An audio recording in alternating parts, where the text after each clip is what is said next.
دوستان نازنینم، خیلی خوش اومدیم به کانال خودتون. من بهار عسکری هستم و خیلی خوشحالم که با یک آموزش فوق‌العاده جذاب دیگه در خدمتتون هستم.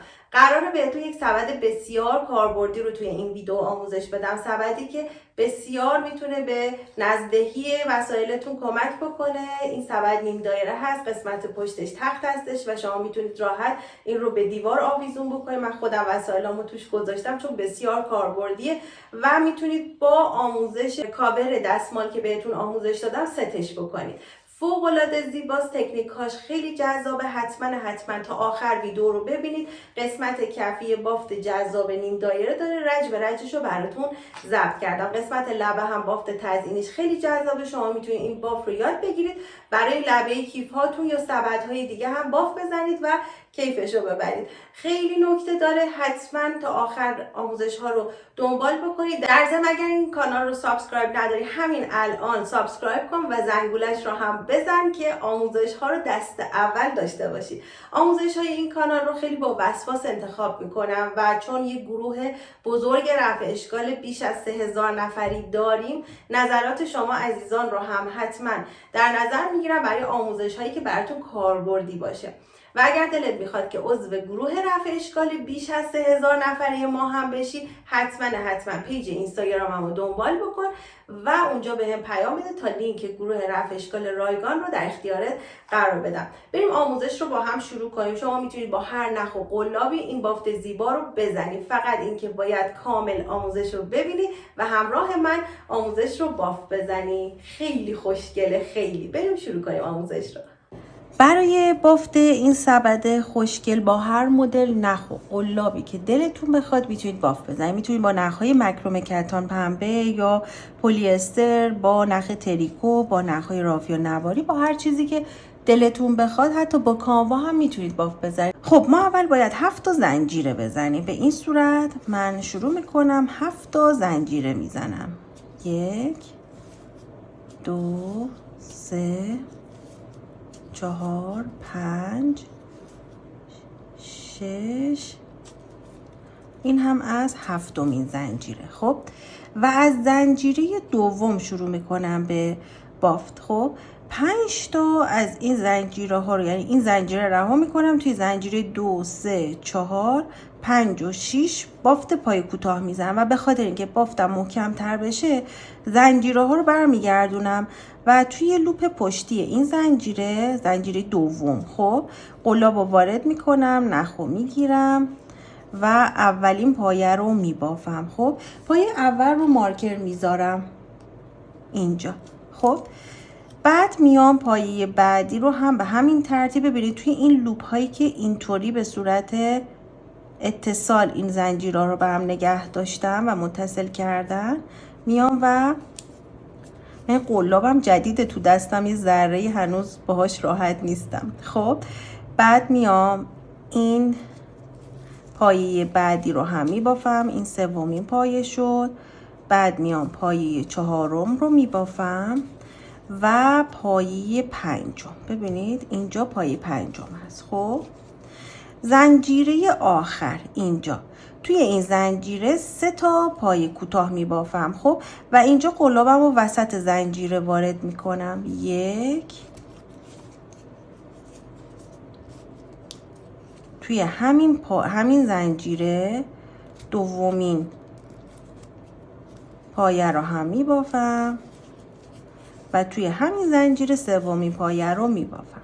اگر شبیه من زنجیره زده باشید، با کشیدن این نخ این حلقه‌ای که اینجا دارید روی ذره محکمش میکنید. خب حالا این پایه اینجا 3 تا ما زنجیره بافت زدیم. خب حالا میام و 4 تا، ببینید 1 2 3 4 تا پایه میبافم. خب به این ترتیب اینو که بافتیم توش دیگه، این 3 تا رو بافتیم. میام زنجیره بعدی و ببینید بچه‌ها قلاب رو اینطوری وارد میکنم و این گندمی این طرف زنجیره میفته روی قلابم. نخ رو هم مخفی میکنم. پس 4 تا پایه میبافم. 1 2 خب 3 و 4. 4 تا پایه بافتم به این ترتیب و توی زنجیر آخر که اینجا یه دونه پایه توش بافته بودم اینجا خب میام و 2 تا پایه دیگه توی این زنجیره میبافم اینجا خب اینجا 1 و ببینید همینجا دومین پایه رو هم میبافم به این صورت. ببینید این شکلی شد 2 4 6 8 10 12 14 تا پایه داریم. حالا میخوایم بریم رج 2 رو باف بزنیم. این مارکر رو برمیدارم. خب برای رج 2 بچه ها ببینید شما میتونید بست بزنید، میتونید به صورت اسپایرل یا مارپیچی باف بزنید. من به خاطر اینکه نمیخوام بافتم بست داشته باشه بدون بست میبافم. خب شما میتونید همین کار بکنید، یعنی شروع کنید همینطور بست نزنید ولی ابتدای رجمون رو باید بدونیم که کجا هست. خب این پایه رو بچه ها ببینید اینجا رو من توی این پایه اول 3 تا پایه میبافم. ببینید ما باید بدونیم که یه طرف بافتمون این قسمت و این قسمت افزایش ها 3 تاییه و یعنی 3 تا پایه میبافیم. این طرف بافتمون 2 تا افزایش میدیم که بهتون میگم رج به رج. خب ما با هم تا آخر رج افزایشی پیش میریم. پس میام توی رج 2 اولین پایه رو 3 تایی میبافم. ببینید 1 2 و 3. خب اینجا توی پایه اول 3 تا بافتم و پایه اول رو مارکر میذارم. خب پایه اول رو 3 تا بافتم، بعد میام 1 2 3 4 تا پایه میبافم به این ترتیب. ببینید 1 2 3 و 4. من قلاب شماره 5 برای این نخ برداشتم. خب اول 3 تا پایه توی پایه بافتم، بعد 4 تا پایه بافتم، حالا 3 تا پایه تو این پایه می بافم. ببینید 1 2 و این هم سومین پایه. خب این شکلی. حالا میام اینجا یه دونه پایه رو می بافم اینجا. خب بعد میام اینجا 2 تا پایه می بافم. پس اینجا 3 تا پایه داشتیم توی رج قبل افزایش دادیم دیگه، درسته؟ اولین پایه رو 3 تا توش بافتم، پایه بعدی یه دونه می بافم و این پایه رو 2 تا می بافم. خب 1 و 2. چند رج که ببافیم کامل دستتون میاد که چرا داریم این کار رو میکنیم. خب بعد از اینکه این 2 تا پایه رو اینجا بافتم 1 2 3 4 تا پایه می بافم. ببینید 1 2 3 و 4. خب حالا اینجا ببینید اینجا میام و 2 تا پایه می بافم توی این 1 و 2. خب و در نهایت یه دونه پایه در انتهای رج میمونه، این رو هم می بافم به این ترتیب. رج دومون این شکلی شد.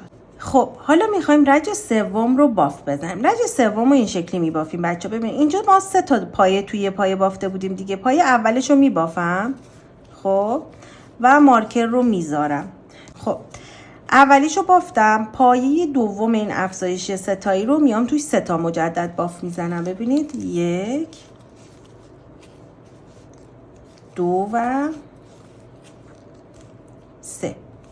خب این 3 تا رو که بافتم، خب بعد میام 1 2 3 4 5 6 تا پایه رو میبافم. 1 2 3 4 5 و 6 تا پایه رو میبافم و اینجا هم میشه پایه دوم این 3 تایی که اینجا افزایش میدم و 3 تا پایه میبافم. خب 1 2 و 3. اینجا 3 تا پایه توی پایه بافتم. حالا 1 و 2 این پایه رو یه دونه توش میبافم، پایه بعدی هم توش یه دونه بافته میشه. خب اینجا افزایش ها 3 تایی بود، حالا اینجا 2 تاییه. توی این پایه 2 تا میبافم 1 و 2. میشه پایه اول افزایشیمون از اینجا. بعد از اینکه این دوتا رو بافتم، حالا 1 2 3 4 5 و 6 تا پایه میبافم. پایه اول افزایشی رو اینجا افزایش بافتم، بعد این طرف پایه دوم افزایشی رو افزایش میبافم. ببینید 1 2 3 4 5 و این هم از ششمین پایه. 6 تا پایه رو که بافتم اینجا افزایشی میبافم، یعنی پایه دوم افزایشی رو به این صورت. الان دیگه قانونش دستتون اومد دیگه، میتونید هم مارکر بذارید بچه‌ها. آخرین پایه رو هم یه دونه هست میبافم. ببینید این طرف اینجا زل میگیره و این طرف حالت بیضی میشه و اینطوری میشه که کفی نیم دایره رو ما خواهیم داشت. حالا میخوام رج 4 رو شروع بکنم. ببینید رج 4 اینطوریه که این دوتا پایه رو میبافیم، بعد توی این پایه، یعنی ببینید اینجا ما 3 تا پایه داشتیم، توی دومین پایه میام و باز 3 تا پایه میبافم. این طرف هم همینطور، توی دومین پایه 3 تا پایه میبافم. پس الان میام 1 و 2 تا پایه میبافم. خب اینجا 3 تا پایه میبافم، بعد 1 2 3 4 5 6 7 8 تا پایه میبافم. میام این پایه که میشه دومین پایه افزایشیمون، اینجا 3 تا پایه میبافم. بعد از اینکه اینو باف زدم میام 1 2 3 و 4 تا پایه. خب اینجا 4 تا پایه میبافم، 2 تا توی این پایه میبافم. بعد 1 2 3 4 5 6 تا پایه میبافم. خب 2 تا توی این پایه میبافم و در نهایت این 2 تا رو میبافم. به این صورت پیش میره. ببینید اولین پایه رو میبافم، مارکر میذارم. خب یه دونه پایه رو بافتم، پایه بعدی رو هم میبافم. توی این پایه که میشه دومین پایه از این افزایشی ها 3 تا میبافم مجدد. 1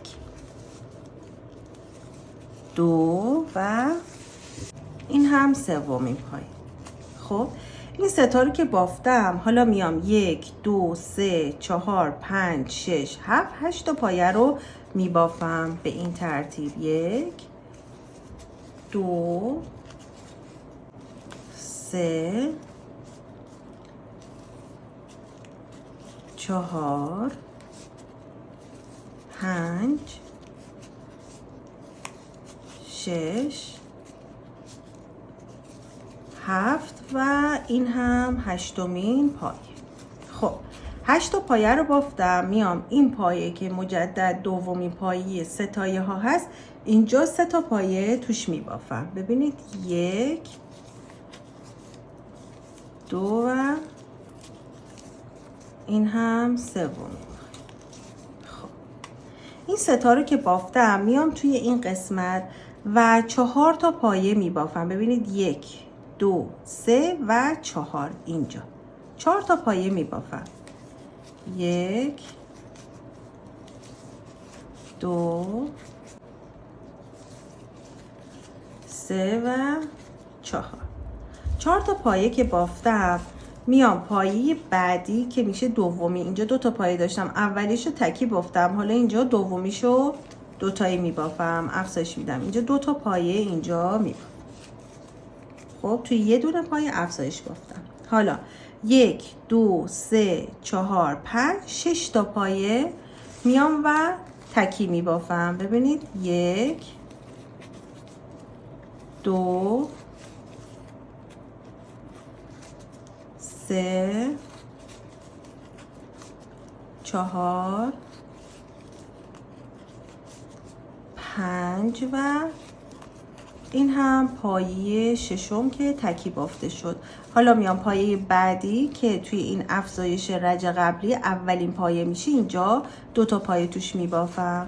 ببینید 1 و 2 و در انتهای رج 2 تا پایه میمونه، این 2 تا رو هم میبافم. 1 و این هم دومین پایه به این ترتیب. این هم از رج 4مون. ببینید بافتمون داره شکل میگیره. خب برای رج 5 میایم و 3 تا پایه میبافیم. ببینید اینجا 1 2 3 تا پایه و توی این 3 تا پایه دومیش رو باز افزایش میدیم مثل رج قبل. خب 1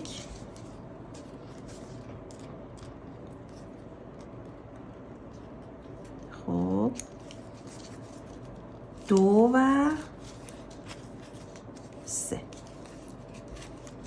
به این ترتیب.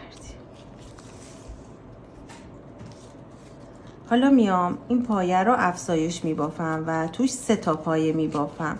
یه طرف بافتم همونطور که خدمتتون عرض کردم 3 تا پایه بافته میشه توی دومین پایه افزایشی. ببینید رج بعد باید بیام تو دومین پایه افزایشی 3 تا ببافم. حالا اینجا میام ببینید این طرف دومین پایه افزایشیش اینجاست. خب چند تا بینش هست؟ 2 4 6 8 10 تا بینشه. این 10 تا رو میبافم و اینجا 3 تا پایه افزایش میدم. خب به این ترتیب ببینید 1 2 3 4 5 6 7 8 9 و 10 تا به این ترتیب. حالا میام توی این 3 تا پایه میبافم. 1 2 و 3 تا پایه. بعد از اینکه اینجا افزایش دادم 7 تا پایه میام میبافم. 1 2 3 4 5 6 7 تا پایه. خب به این ترتیب 1 2 3 4 5 6 و این هم 7مین پایه. بعد میام اینجا 2 تا پایه میبافم. 1 و 2. ببینید بچه ها این طرف فرمولش اینطوری نیست که بهتون بگم مثلا اینجا توی دومین پایه 3 تا پایه ببافید، به خاطر اینکه این فرم قشنگی بگیره داریم این افزایش رو یه حرکت میدیم. خب حالا بعد از این میام و 4 تا پایه میبافم. ببینید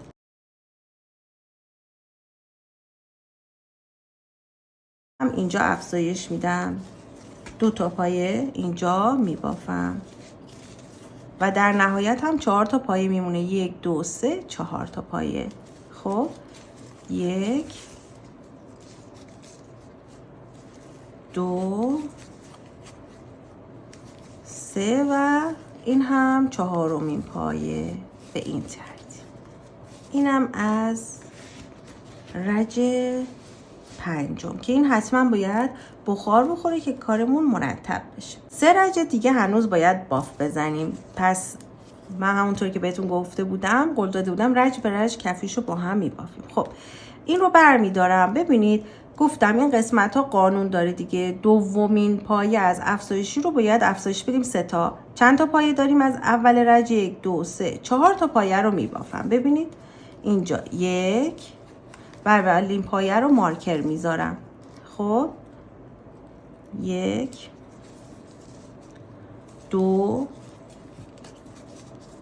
3 و 4. حالا توی این پایه 3 تا پایه میبافم. 1 2 3. بعد از این 12 تا پایه میبافم. ببینید اینجا 1 2 3 تا پایه داشتم، اینو باید افزایشی ببافم. بین این و این باید 12 تا پایه باشه. 2 4 6 8 10 12 تا پایه است و این 12 تا رو میبافم. ببینید 1 2 اولشو که بافتم، حالا باید تا اینجا 12 تا پایه رو ببافم. خب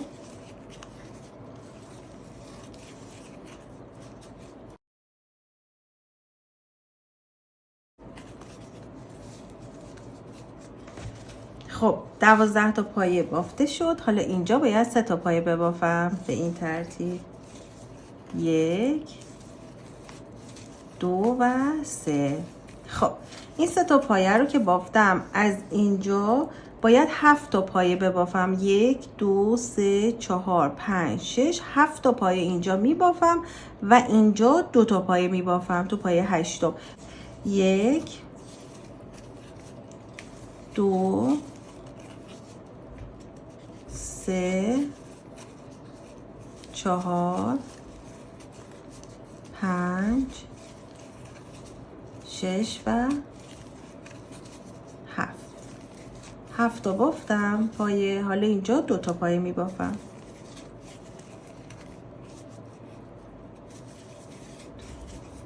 خب حالا میام 1 2 3 4 5 6 7 8 تا پایه می بافم و اینجا پایه نهم رو افزایشی می بافم که 2 تا توش می بافم. پس اینجا شروع می کنم به پایه بافتن. 8 تا 1 2 3 4 5 6 7 و 8مین پایه رو که بافتم اینجا افزایشش رو میبافم و بعد در نهایت 3 تا پایه میمونه و 3 تا پایه رو هم میبافم. اینجا 2 تا پایه رو ببافم که افزایش بود 1 2 3.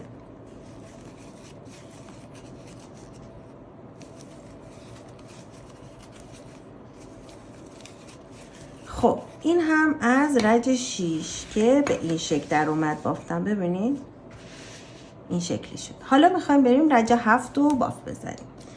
2 رج دیگه 7 و 8 هم ببافیم، بعد دیگه میریم وارد دیوار میشیم. خب الان ببینید اینجا ما افزایش داریم، درسته؟ پس باید 5 تا پایه ببافم. 1 2 3 4 5 تا پایه میبافم. اینجا ابتدای رجم هست. خب 1 2 3 4 و 5مین پایه رو بافتم. مارکر ابتدای رجم رو هم بذارم که شما قشنگ متوجه بشید. اینجاست 1 2 3 4 5.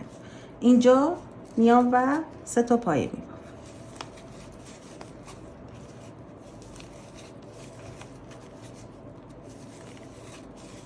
خب تا دومین پایه این قسمت افزایشی که 3 تا داشتم تا اینجا این گوشه 14 تا پایه دارم. 2 4 6 8 10 12 و 14. این 14 تا رو تکی می بافم. خب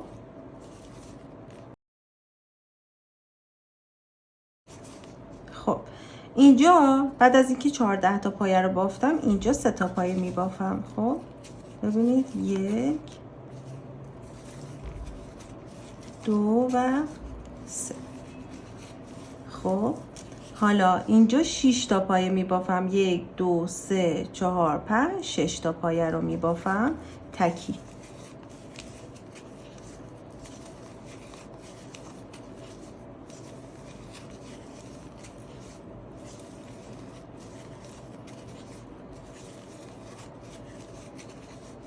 خب این 6 تا رو که بافتم پایه بعدی 2 تا پایه توش می بافم. 1 و 2. بعد از اینکه افزایش رو بافتم حالا اینجا باید 14 تا پایه ببافم. ببینید 2 4 6 8 10 12 14 تا پایه می بافم. اینجا افزایشش رو می بافم و در نهایت هم یه دونه پایه میمونه.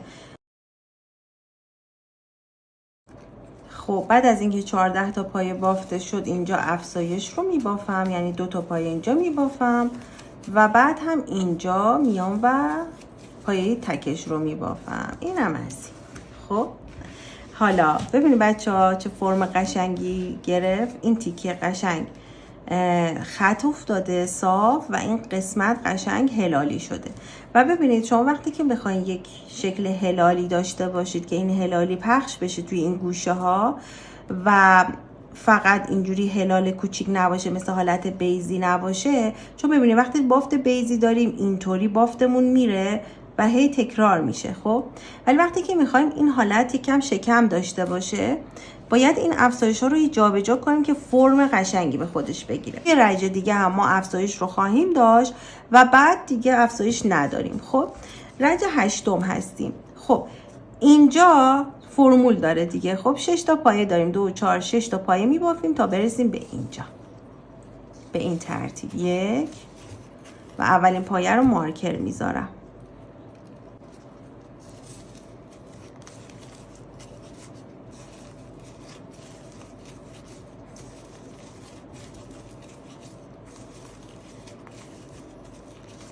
خب بعد از اینکه این 6 تا پایه رو بافتیم، اینجا 3 تا پایه میبافیم.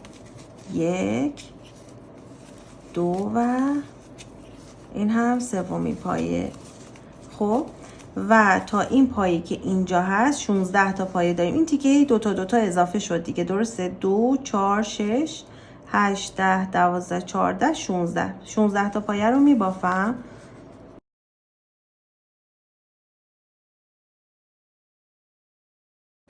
خب 16 تا پایه که بافته شد، اینجا 3 تا پایه میبافم.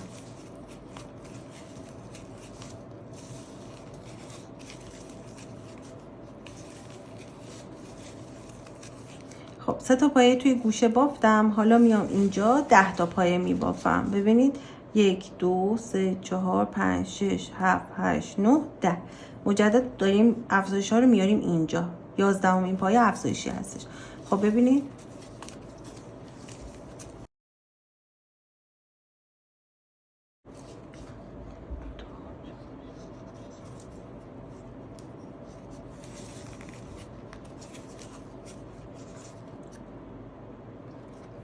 اینجا رو افزایشی میبافم. خب بعد از اینکه این قسمت 10 تا پایه بافتم افزایشی، حالا دو مجدد 10 تا پایه میبافم. 2 4 6 8 10 تا پایه میبافم. اینجا رو افزایش میدم و در نهایت باید 4 تا پایه بمونه. 1 2 3 4 تا پایه. خب به این طرف اینطوری.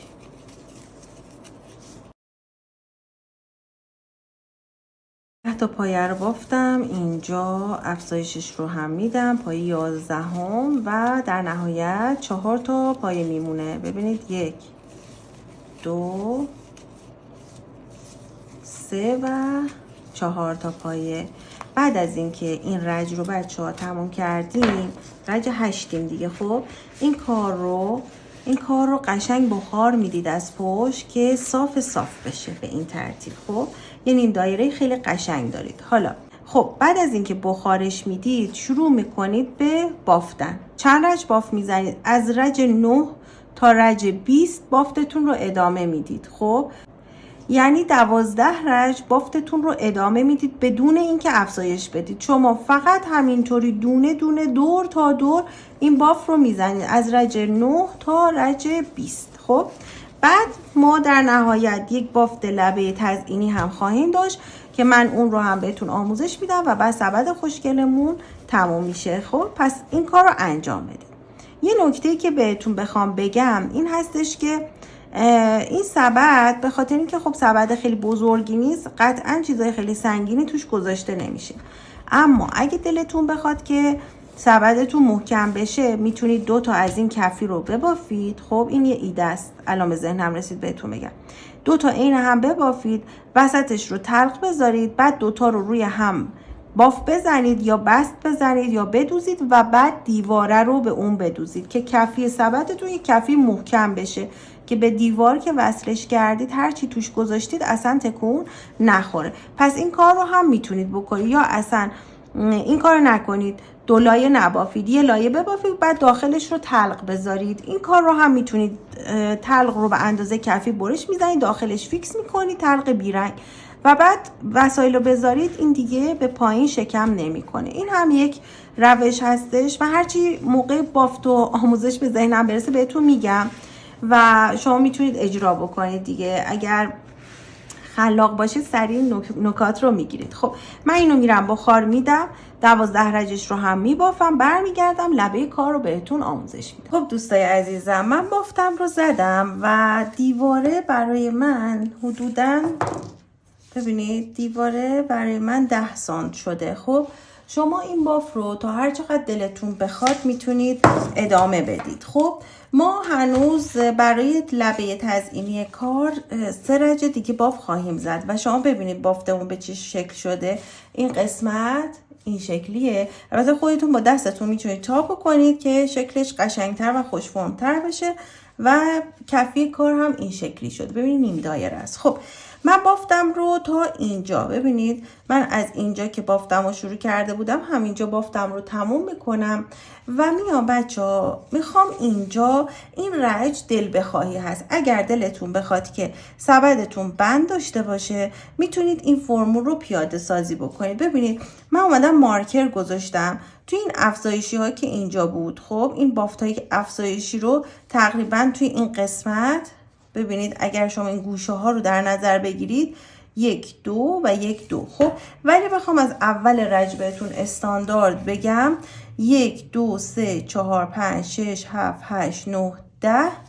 ببینید 2 4 6 8 9 توی این پایه دهم. خب توی این پایه دهم میام و بافتم رو اونجا بندینک میزنم، یا پایه 11 یا پایه 10 بچه ها، یا پایه 11. خب من این اولین پایه رو مارکر میذارم به خاطر اینکه اینجا دیگه باید کارمون رو توی این رج آخری هست که داری باف میزنی با این رنگ. خب مارکرم افتاد به این صورت.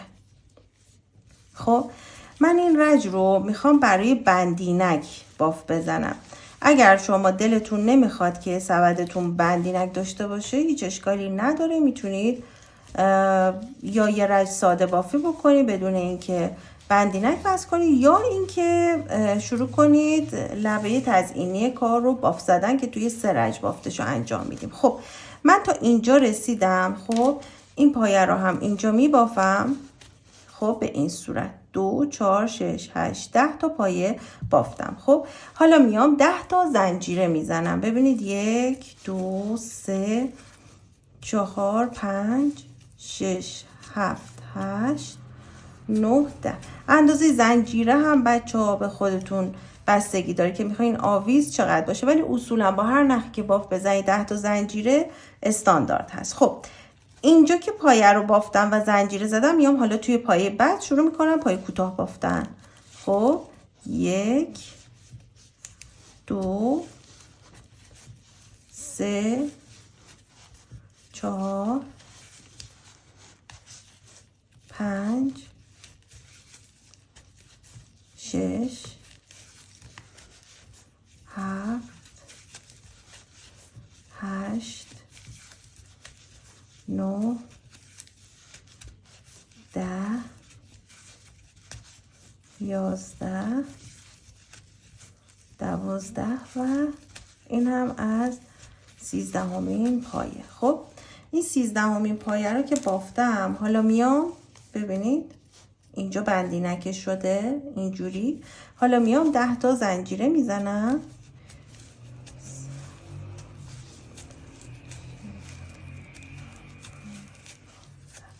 10 تا زنجیره رو که زدم میام توی این پایه بعدی و شروع میکنم به پایه کوتاه بافتن تمام این پایه ها رو تا انتهای تا این قسمت بچه ها پایه کوتاه میبافم. خب دوستان نازنینم به ابتدای رج رسیدم. بچه ها ببینید ما به خاطر اینکه بافتمون پلکانی نشه میتونیم این بافت رو خیلی آروم تا اینجا ادامه بدیم. خب اگر بند زدید میتونید خیلی، منظورم از آروم این هستش که کوتاه ببافید، یعنی اینکه نوک قلابتون رو فقط خیلی نختون بلند نباشه. خب میتونید خیلی آروم چند تا پایه این شکلی تا انتها ببرید و بافتتون رو به خاطر اینکه پلکانی نشه تا اینجا ادامه بدید و اینجا نختون رو قطع کنید. خب یا اینکه اگر بست زدید که خب بست مخفی میزنید و کارتون رو تموم میکنید همینجا توی قسمت بست.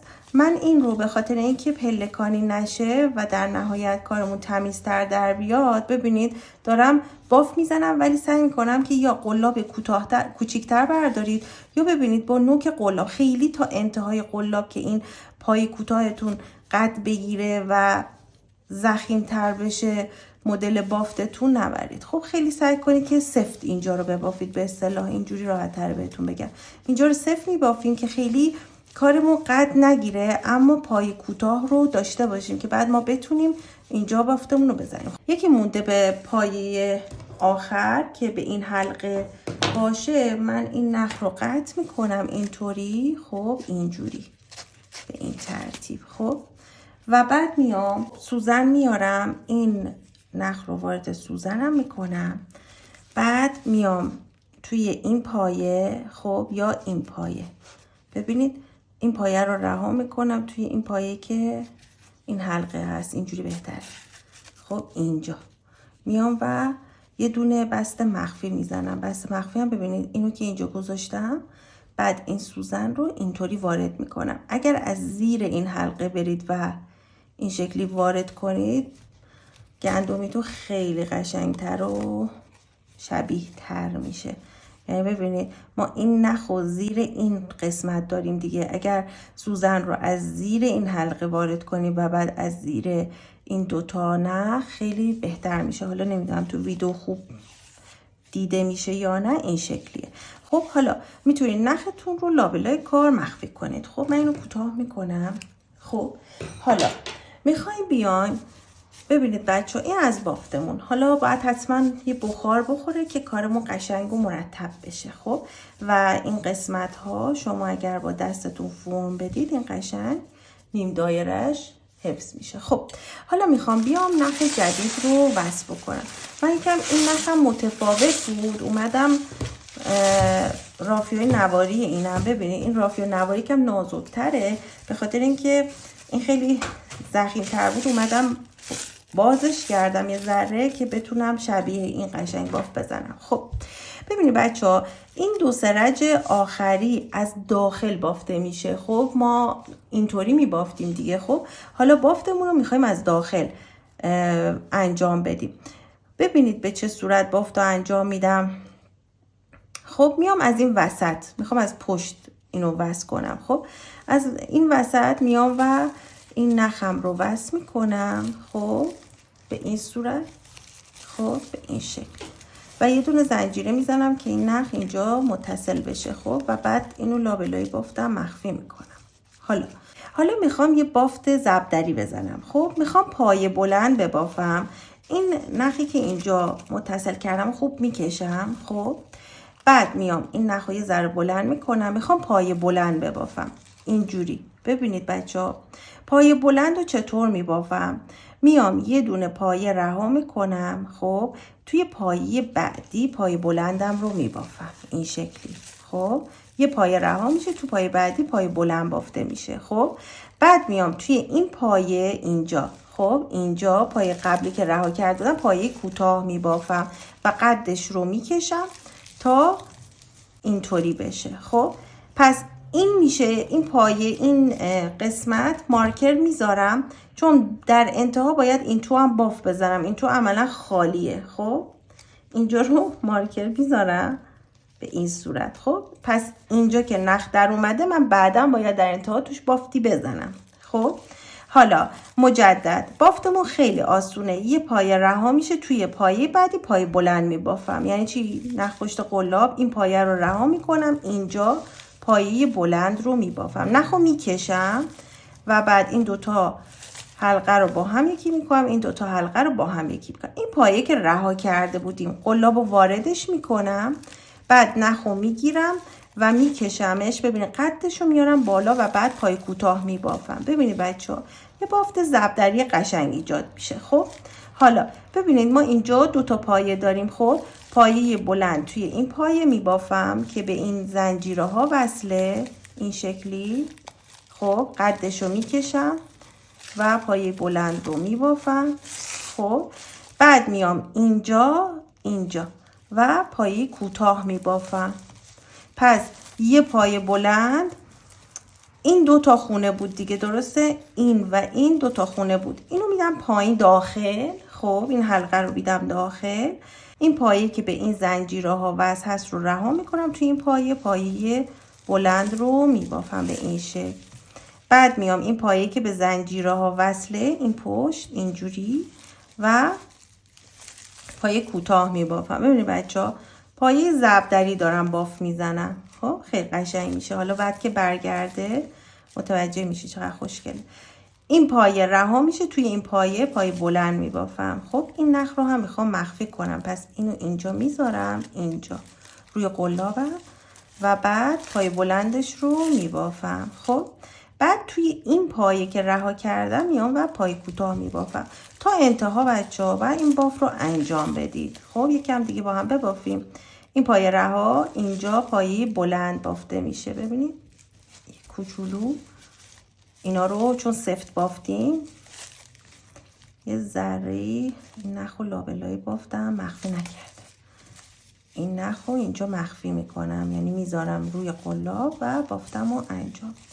خب اینو که بافتم بعد میام توی این پایه کوتاه میبافم و کوتاه رو میکشم بچه ها. پایه کوتاه مثل این قسمت ها نیست، پایه کوتاهی که کشیده میشه. خب مجدد این پایه رها اینجا پایه بلند میبافم به این ترتیب.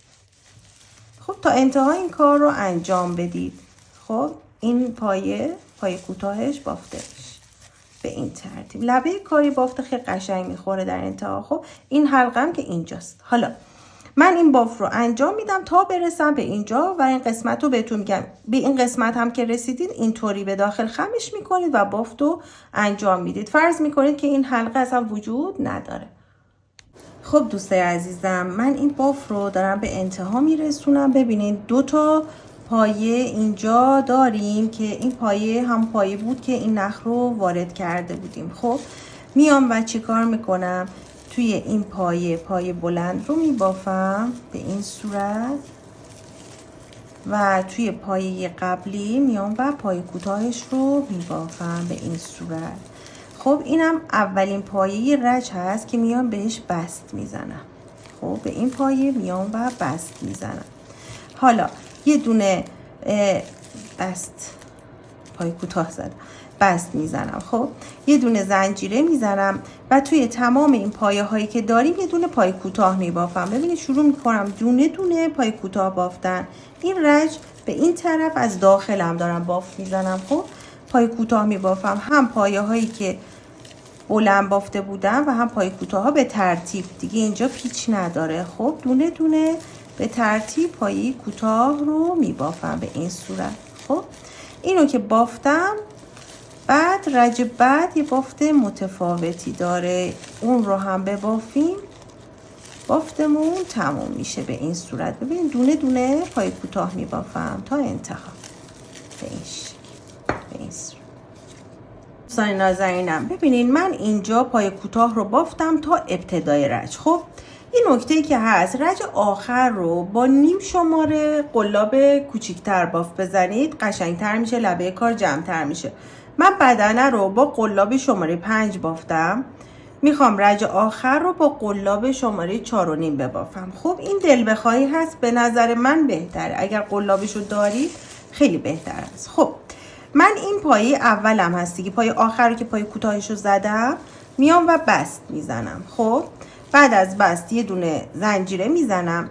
حالا میخوام پایه خرچنگی ببافم. پایه خرچنگی مثل پایه کوتاه میمونه اما توی پایه های قبلی یعنی برعکس میره. ببینید ما الان داخل سبد هستیم دیگه، درسته؟ حالا میخوام به جای اینکه این طرفی باف بذارم این طرفی. و یه نکته دیگه این هستش که پایه خرچنگی که میبافم اینجا قلابو وارد نمیکنم، میام توی رج قبلی همون جایی که پایه کوتاه ها رو بافته بودم. ببینید به جای اینکه بیام اینجا قلابو وارد کنم میام توی این پایه وارد میکنم که لبه کار یه لبه برجسته قشنگ در بیاد. خب پس به جای اینکه بیام در حالت عادی پایه خرچنگی اینجوریه، خب ولی من میام یه رج پایین تر دقیقاً همون جایی که پایه کوتاه ها رو بافته بودم باف میزنم. ببینید اینطوری نخو میگیرم و پایه کوتاه رو میبافم. دوباره ببینید اینو بافتم، به جای اینکه بیام اینجا قلاب رو وارد کنم میام پایین تر اینجا قلاب رو وارد میکنم و نخو میگیرم و میبافم. دوباره میام اینجا، ببینید همون جایی که ما پای کوتاه رج قبل رو بافتیم دقیقاً اونجا قلاب رو وارد میکنم. ببینید اینطوری دوباره توی این پایه تا انتها پای خرچنگی رو این شکلی میبافیم و لبه کار یه لبه برجسته و قشنگ میشه. شما میتونید اگر دلتون بخواد در حالت عادی پای خرچنگی تو پایه رج قبل رو نبافید، تو همین پایه این بالا ببافید، ولی پترن اصلیش این شکلیه که لبه کار این برجستگی قشنگ تری داشته باشه. خب ببینید من میام اینجا قلابم وارد میکنم و بافتو میزنم مجدد تو این پایه. ببینید اینجا خیلی واضح و مشخصه. به این ترتیب بافت رو انجام. ببینید این شکلی. خب تا انتها این بافت رو انجام میدم، بستش هم بهتون میگم و دیگه کار خوشگلمون تمام میشه. بعد بخارش میدیم و قابل استفاده است. خب من بافتم رو تا اینجا انجام دادم و این پایه آخرمون هست. خب نخم رو حدود 20 سانت نگه میدارم و بعد این پایه رو که بافتم بازش میکنم و اینجا نخ رو توی سوزن میکنم.